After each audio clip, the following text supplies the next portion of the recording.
आज हम बात करेंगे राजस्थान की धरती से निकली एक ऐसी कहानी की जो एक सीधा सा सवाल पूछती है, क्या विश्वास में इतनी ताकत हो सकती है कि चमत्कार हो जाए।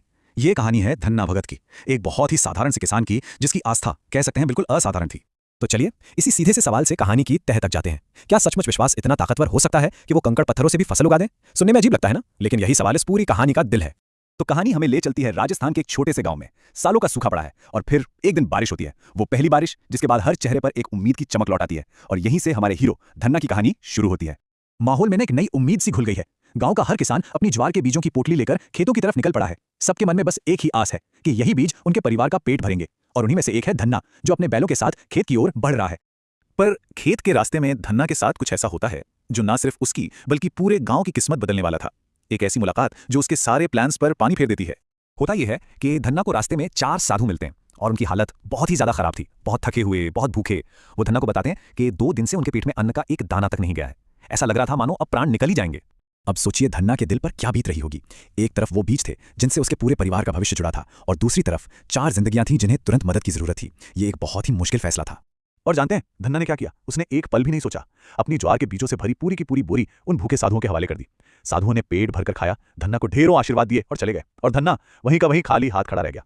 मदद तो कर दी, लेकिन अब एक नई मुसीबत दरवाजे पर खड़ी थी। घर पर क्या जवाब देगा? खाली बोरी लेकर कैसे जाए? उसकी पत्नी का स्वभाव थोड़ा तेज था, वो ये बात कभी नहीं समझती। अब पत्नी के गुस्से से बचने के लिए धन्ना को एक अजीब सी तरकीब सूझी। उसने रास्ते से कंकड़ उठाए और अपनी खाली बोरी में भर लिए, और फिर खेत में जाकर उन्हीं कंकड़ों को ऐसे बोने लगा जैसे वो सचमुच के बीज बो रहा हो। ये एक ऐसा काम था जो डर और विश्वास दोनों से मिलकर बना था। और फिर 2 महीने बीत गए। वक्त का पहिया घूमा। गांव के बाकी किसान अपनी फसलों का इंतजार कर रहे थे, लेकिन सबसे बड़ा सवाल तो धन्ना के खेत का था। वहां क्या हुआ होगा? और जो नतीजा सामने आया वो किसी ने सोचा भी नहीं था। जहां बारिश की कमी से बाकी सबके खेत सूख चुके थे, वहीं धन्ना का खेत हरी भरी बेलों से लहलहा रहा था। लेकिन उन बेलों पर ज्वार नहीं, बल्कि बड़े बड़े मोटे मोटे तुम्बे उगे हुए थे, मतलब जंगली लौकियां जो किसी काम की नहीं होती। और यहीं से कहानी का सबसे दिलचस्प, सबसे चमत्कारी हिस्सा शुरू होता है, जब धन्ना की पत्नी को इस अजीबोगरीब फसल के बारे में पता चलता है। अब जब धन्ना की पत्नी ने यह देखा तो उसका गुस्सा 7वें आसमान पर पहुंच गया कि सबके खेत सूखे पड़े हैं और हमारे खेत में ये बेकार की सब्जी उगाई। वो गुस्से में एक बड़ा सा तुम्बा तोड़कर घर ले आई, धन्ना से इसका हिसाब लेने के लिए। घर आते ही वो धन्ना पर बरस पड़ी। कहां गए सारे बीज? क्या ये बच्चे तुझे खाएंगे अब? और इतना कहकर उसने वो भारी भरकम तुम्बा गुस्से में धन्ना के पैरों पर पटक दिया। वो एक ऐसा पल था जिसमें सारी निराशा और गुस्सा भरा हुआ था। मगर जैसे ही वो तुम्बा जमीन पर गिरा और फूटा, जो हुआ वो यकीन से परे था। उसके अंदर से सब्जी नहीं, बल्कि मोटे मोटे चमचमाते हुए ज्वार के दाने बिखर गए। धन्ना और उसकी पत्नी दोनों की आंखें फटी की फटी रह गईं। और ऐसा नहीं है कि बस थोड़े से दाने निकले हों, नहीं, उस एक अकेले तुम्बे से करीब करीब 5 किलो साफ सुथरी ज्वार निकली। सोचिए जरा, ये तो साक्षात चमत्कार था। बस यही वो पल था जिसने सब कुछ बदल दिया। ये उनके अटूट विश्वास का फल था जो अब पककर तैयार हो चुका था। दोनों भागे भागे खेत पहुंचे और फिर एक एक करके सारे तुम्बे फोड़ने लगे और हर तुम्बे से ज्वार के दाने निकलने लगे। देखते ही देखते उनके सामने अनाज का एक पहाड़ खड़ा हो गया। और ये तब हो रहा था जब बाकी पूरा गांव अकाल की मार झेल रहा था। लेकिन धन्ना की कहानी सिर्फ एक चमत्कार की कहानी नहीं है, ये इंसानियत की भी कहानी है।